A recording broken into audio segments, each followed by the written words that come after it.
নমস্কার বন্ধুরা, ঐশী রান্নাঘরে আপনাদের সবাইকে স্বাগত। আজ আমি আমার চ্যানেলে একটা নতুন রেসিপি নিয়ে এসেছি, মুড়ির চপ। যদি আমার রেসিপিটি ভালো লাগে তাহলে অবশ্যই একটা লাইক করবেন আর বন্ধুদের সঙ্গে শেয়ার করতে একদম ভুলবেন না। আর যেসব বন্ধুরা এখনও আমার চ্যানেলটাকে সাবস্ক্রাইব করেন তারা প্লিজ আমার চ্যানেলটাকে সাবস্ক্রাইব করবেন। তাহলে চলুন দেখে নিই মুড়ির চপ করতে কি কি লাগে। মুড়ির চপ করতে আমি প্রথমে নিয়েছি মুড়িগুলো আমি এখন ব্লেন্ডারের মধ্যে দিয়ে দিচ্ছি। এগুলোকে আমি ভালো করে মিক্সচার করে নেব। মুড়িটাকে আমি একদম গুঁড়ো করে নিয়েছি। দেখুন, মুড়ির চপ ভাজার জন্য আমি প্রথমেই 4টে আলু সিদ্ধ করে নিয়েছি। আমি এখন এর মধ্যে দিয়ে দিচ্ছি পরিমাণ মতো নুন, দিয়ে দিচ্ছি টমেটো কুচি। আমি এখানে নিরামিষ করে করছি, আপনারা যদি চান তাহলে পেঁয়াজ কুচিও ব্যবহার করতে পারেন। এখানে আমি সম্পূর্ণ নিরামিষভাবে তৈরি করছি, তার জন্য আমি পেঁয়াজ কুচিটা দিচ্ছি না। এখানে আমি দিয়ে দিচ্ছি আদাটাকে আমি পেস্ট করে নিয়েছি। আমি 1 চামচের মতো আদা দিয়ে দিচ্ছি,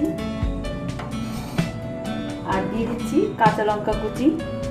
ঝালটা আপনি আপনার পরিমাণ মতো দেবেন, যে যেরকম ঝাল খেতে পছন্দ করেন। আর আমি এখানে দিয়ে দিচ্ছি জিরার গুঁড়া আমি দিয়ে দিচ্ছি 1/2 চামচের মতো। আর এখানে আমি দিয়ে দিচ্ছি ধনিয়া গুঁড়া সামান্য। আর আমি এখানে দিয়ে দিচ্ছি গরম মশলার গুঁড়া 1/2 চামচের মতো গরম মশলার গুঁড়া দিয়ে দিচ্ছি। আর দিয়ে দিচ্ছি কাশ্মীরি লঙ্কার গুঁড়া, এটা শুধু কালার আসবে, সেটা আমি দিয়ে দিচ্ছি। আর এখানে আমি দিয়ে দিচ্ছি চাট মশলার গুঁড়োটা এখানে আমি দিচ্ছি। আর দিয়ে দিচ্ছি কস্তুরি মেথি, যেটা দিলে স্বাদটা খুব ভালো আসবে। কস্তুরি মেথি আমি এখানে দিয়ে দিচ্ছি 1/2 চামচের মতো। আর এখানে দিয়ে দিচ্ছি হলুদ গুঁড়াটা আমি পরিমাণ মতো দিয়ে দিলাম। এখন আমি দিয়ে দিচ্ছি যে মুড়িটা ছিল, সেই মুড়িটা আমি সামান্য কিছু দিচ্ছি, দিয়ে আমি মাখিয়ে দেখব, লাগলে আমি আরেকটুখানি দিয়ে নেব। আমি এগুলো সব ভালো করে আগে মাখিয়ে নেব, তারপর আমি আস্তে আস্তে মুড়ির গুঁড়োগুলো দিয়ে দেব। আমি এটা মাখিয়ে নিচ্ছি, আমি আরেকটু দিয়ে দিচ্ছি, দিয়ে আমি এটাকে আরেকটু ভালো করে চটকে নেব।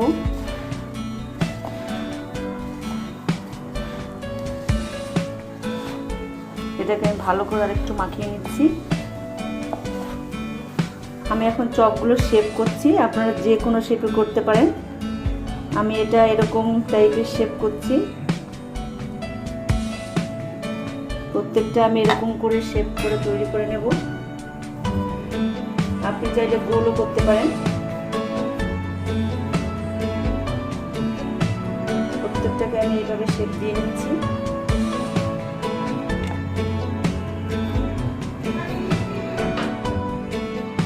দেখুন, সবগুলো আমি তৈরি করে নিয়েছি। আমি এখন পাউরুটিগুলো ভিনেগারে ব্রেড গাম করে নেব। এখন আমি এগুলোকে সব গুঁড়ো করে নেব।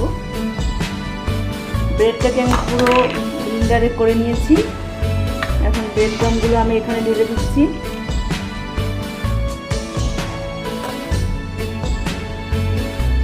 এখানে একটা বাটিতে জল দিয়ে দিচ্ছি। জলের মধ্যে আমি এখন কর্নফ্লাওয়ার গুলিয়ে নেব।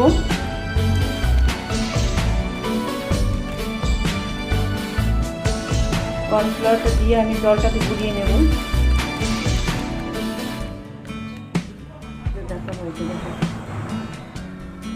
আমি প্রথম চপটাকে নিয়ে কর্নফ্লাওয়ারের মধ্যে ডুবিয়ে নেব। ডুবিয়ে আমি ব্রেড গামের মধ্যে দিয়ে দেব।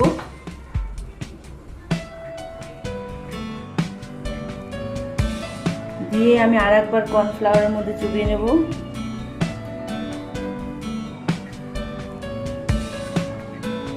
আর একবার ব্রেড ক্রাম্বের মধ্যে দিয়ে দেবো।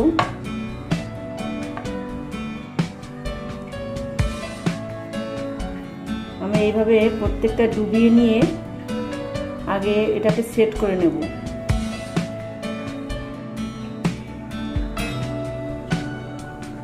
আমি দুবার করে কর্নফ্লাওয়ারে চুবিয়ে দুবার করে ব্রেড ক্রাম্ব মাখিয়ে এটাকে সেট করে নিয়েছি। আপনারা চাইলে 3বার করেও করতে পারেন, তবে দরকার হবে না, দুবারেই হয়ে যাবে সেটটা। দেখুন আমি কতগুলো সেট করে নিয়েছি। আমি এইভাবে সবগুলো সেট করে নেব। কড়াইতে আমি তেল দিয়ে দিয়েছি। এখন আমি এগুলো একটা একটা করে কড়াইয়ের মধ্যে দিয়ে দেবো।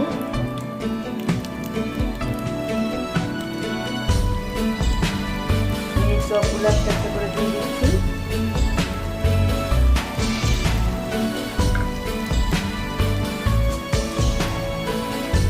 জালটা অবশ্যই মিডিয়াম আঁচে রাখতে হবে। এগুলোকে আমি এখন উল্টে পাল্টে দিচ্ছি। সাবধানে উল্টে পাল্টে দিতে হবে।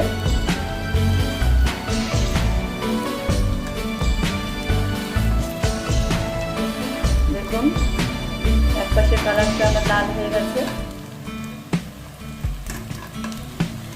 প্রথম ব্যাচের চপগুলো আমি উঠাচ্ছি।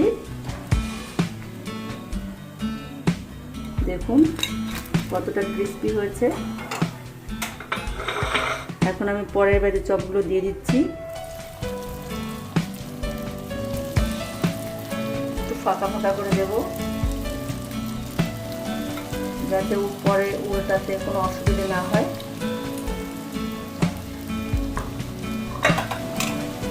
পরের ব্যাচের চপগুলো আমার হয়ে গেছে। আমি এখন এগুলোকে তুলে নিচ্ছি।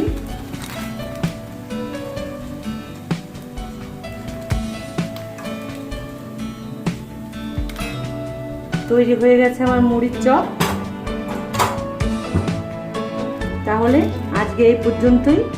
আগামী দিন নতুন কোনো ভিডিও নিয়ে আপনাদের সামনে হাজির হব। ভালো থাকবেন, সুস্থ থাকবেন।